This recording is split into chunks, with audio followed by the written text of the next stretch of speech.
Hello दोस्तों, स्वागत है आप सभी का मेरे चैनल में। आज मैं आपको उन स्त्रियों के बारे में बताने वाली हूँ जो स्त्रियाँ पति के साथ भोजन करती हैं। वह स्त्रियाँ कैसी होती हैं। इससे पहले यदि आपने अभी तक चैनल को सब्सक्राइब नहीं किया तो चैनल को सब्सक्राइब कर लीजिए और कमेंट करके बताएं कि आपको वीडियो कैसी लगी।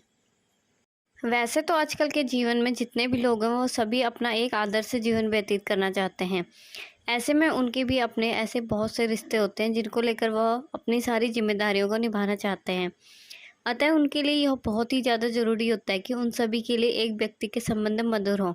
ऐसे में यदि पति पत्नी एक ही थाली में भोजन करते हैं तो ऐसा करने से पति का अपनी पत्नी के प्रति प्रेम परिवार के अन्य सदस्यों की तुलना में काफ़ी बढ़ जाता है।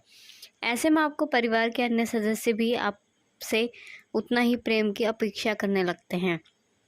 इससे घर में आए दिन कलह की स्थिति उत्पन्न होती है। इसी कारण से आप छोटी सी गलती आपके परिवार और आपकी खुशियों को पूरी तरह से बर्बाद कर सकती है। इसी कारण से पति पत्नी को कभी भी एक ही थाली में खाना नहीं खाना चाहिए। ऐसा तो आपने अपने जीवन में अक्सर सुना होगा कि पति पत्नी को कभी भी एक थाली में भोजन नहीं करना चाहिए। ऐसा क्यों कहा जाता है, अक्सर लोग इसके बारे में नहीं जानते। तो आपको बता दें कि महाभारत काल में युद्ध के दौरान जब भीष्म पितामह पूरी तरह से छलनी होकर बाणों की सैया पर लेटे हुए थे, तब उसी समय 5 पांडव भीष्म पितामह के बाद पहुँचे। वहाँ पहुँचने के बाद भीष्म पितामह ने पांडवों को ऐसी कई सारी ज्ञानपूर्ण बातें बताई, साथ ही भोजन से जुड़े हुए ऐसे तमाम बातों को स्पष्ट किया कि किन परिस्थितियों में भोजन करना शुभ है और किन परिस्थितियों में अशुभ। साथ ही एक ही थाली में पत्नी के साथ भोजन करना क्यों शुभ नहीं माना गया है। इस बात को स्पष्ट रूप से समझते हुए भीष्म पितामह ने कहा, यह बात तो सत्य है कि एक साथ भोजन करने से पति पत्नी के बीच प्रेम में बढ़ोतरी होती है। उनका यह मानना था कि सभी व्यक्ति के अपने तमाम कर्तव्य होते हैं, अतः इन सभी कर्तव्यों को भली भांति समझकर उन कर्तव्यों का ईमानदारी से निर्वहन करना और साथ में परिवार को जोड़कर रखना। ऐसी स्थिति में पति पत्नी को एक साथ भोजन नहीं करना चाहिए, क्योंकि एक पति की नज़र में अपने परिवार के सदस्यों की तुलना में पत्नी ही सबसे ज़्यादा सर्वोपरि हो जाती है। ऐसे में उस व्यक्ति की सोचने समझने की क्षमता काफ़ी कम हो जाती है, जिसके कारण वह सही और गलत का फ़र्क नहीं कर पाता।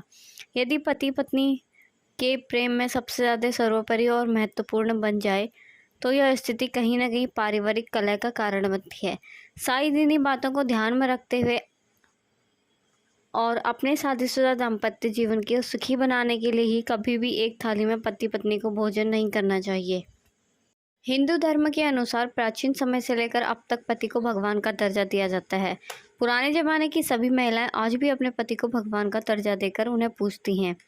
यह महिलाएं करवा चौथ, तीज तथा वट सावित्री के व्रत के दौरान भी अपने पति की लंबी आयु के लिए उन्हें पूजती हैं। इसी कारण से पति पत्नी को एक साथ थाली में खाना नहीं खाना चाहिए, क्योंकि पति को जूठा खिलाने का मतलब भगवान को जूठा खिलाने जैसा होता है, जिसके कारण महिलाएं पाप की भागीदार बन जाती हैं। शास्त्रों में बताया गया है कि यदि पति पत्नी एक ही थाली में भोजन करते हैं तो उनके अंदर मन में आए नकारात्मक विचारों का भी आदान प्रदान हो जाता है। परंतु आजकल के लोग इसे पति पत्नी के आपसी प्रेम में बढ़ोतरी को लेकर जोड़ते हैं, जो कि शास्त्रों के अनुसार बिल्कुल ही गलत है।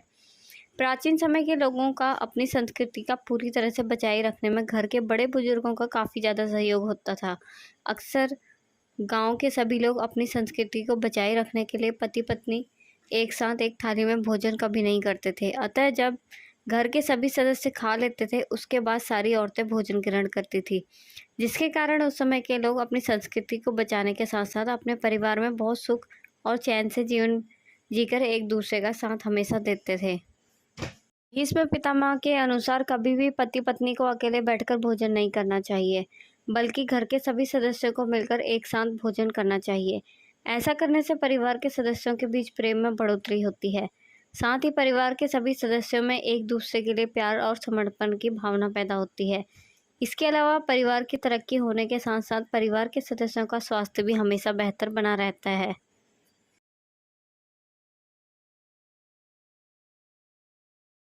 अगर आपको मेरी वीडियो पसंद आए तो चैनल को सब्सक्राइब कीजिए और शेयर कीजिए ताकि मैं रोज़ नई नई वीडियो आपके लिए ला सकूं।